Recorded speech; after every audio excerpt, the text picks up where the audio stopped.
One of the most important qualities or skills an Agile coach should have. How do you foster those in yourself? I mean, the role of an Agile coach, the role of a Scrum Master is really broad.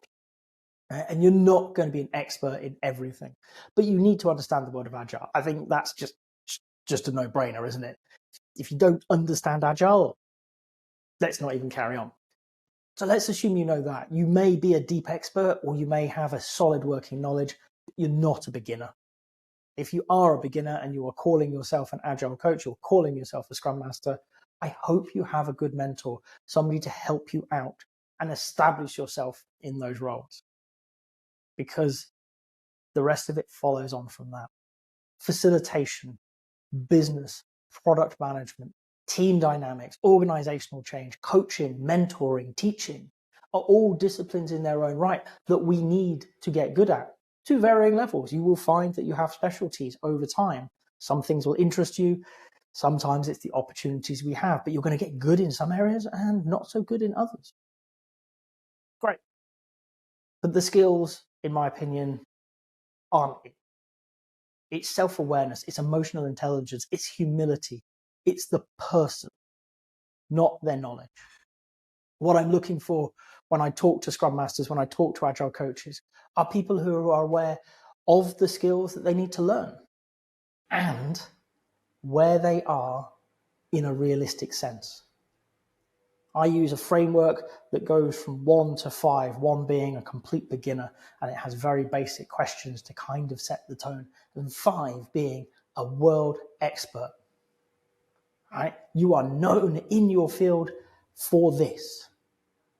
And what I'm expecting is people over time to build up to 3s and maybe 4s, and occasionally somebody might be a 5. And when I assess coaches, and we have this chat, and it's a self-assessment, I ask you to assess yourself. And if you put 5s in everything, I know you don't have that self-awareness, because nobody is an expert in 7 or 8 different disciplines. To do that is something like 120 years worth of work.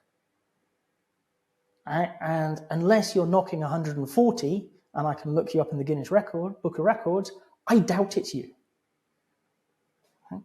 So you're going to be good enough at areas, and you're going to know where your strengths are, and you're going to know where you're weaker, where you could work. Okay? And you do that through humility, that acceptance of the truth, that understanding that you can't be perfect. And in fact, it's a thing you can strive for, but you'll never achieve. And the ability to reflect on yourself and think, how can I be better? The sign for me of a great Scrum Master, a great Agile coach, a great Agile practitioner, full stop, is one who, after something has happened, whether it's gone well or not so well, takes time to reflect. We do it at the team level in the retrospectives, but personally, have you ever just sat there and thought, what had happened? Why did it happen that way? Is that what I wanted? Okay. What can I learn from this? What will I do differently next time now I know this? Right? Good Agile coaches, good Scrum Masters, good Agilists have that self-reflection ability.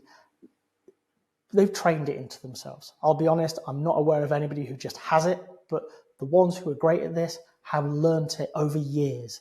Every time they've finished a meeting, every time they've finished whatever, they just take 5-10 minutes to think through. Could I be better? Well, of course I can, but how can I use what I've learned here to be better? And then taking that action forward. They seek feedback externally, but as importantly, internally to improve.